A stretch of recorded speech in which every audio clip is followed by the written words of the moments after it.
So they built in a mechanism that said, all right, well, if that one gets dropped, your plea deal's over. We have the right to bring you back into court and prosecute you to the fullest extent. And if we recommended a certain sentence based on this, we have the right to go back and recommend resentencing on the other charges that remain. Very few, I think it's like 3 or 4, only had obstruction of an official proceeding as their count. The belt and suspenders approach by the main justice was very, very smart here. So the good news is that when judges on felonies, even Trump appointed judges, are being asked to do their job, they're doing it. Where we're still getting pushback is on the pardon issue. But at least on the sentencing, they're like, all right, well, if he's going to pardon, at least he knows what he's pardoning. And so does the American people. I'm sentencing you to 88 months or 82 months or whatever it's going to be. And that is the right thing to do. The misdemeanors, you're seeing some a little bit timid federal judges. I never thought I'd say that. We're saying, well, if he's going to get pardoned anyway, why am I wasting time? I'm going to postpone the trial until after we see what happens with the pardon. And the new reporting is that the Jan 6 families and the Jan 6ers are getting a little bit antsy because Donald Trump hasn't mentioned pardons in a while. And they're like, well, how come? Why isn't he tweeting about it or social media posting about it?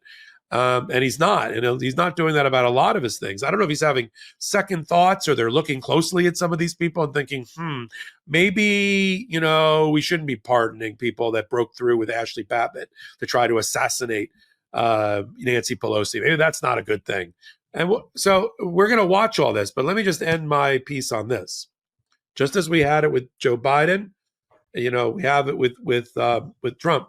The pardon power, especially with this United States Supreme Court, is you can't do anything about it.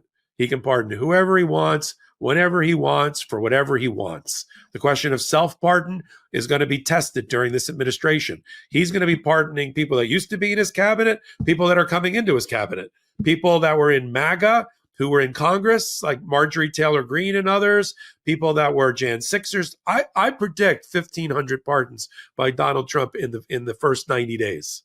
I really do. And it's not going to be with the memo that Joe Biden used to explain his changed position to the American people because he's a decent person, because there's no requirement under the Constitution that you attach a memo with your pardon. It's just going to be the pardon. It's just going to be a pardon and without explanation. And you can, and that's it.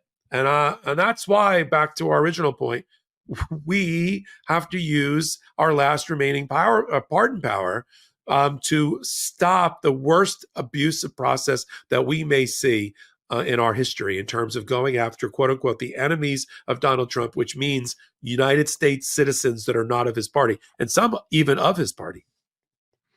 Look, it is important that we channel this energy in the right directions. There is clearly right now a feeling, and this to me is one of the reasons the election went the way it did, of people who are not necessarily looking forward. They're pissed. Who did this to me? How did we get here? What happened? How is this possible?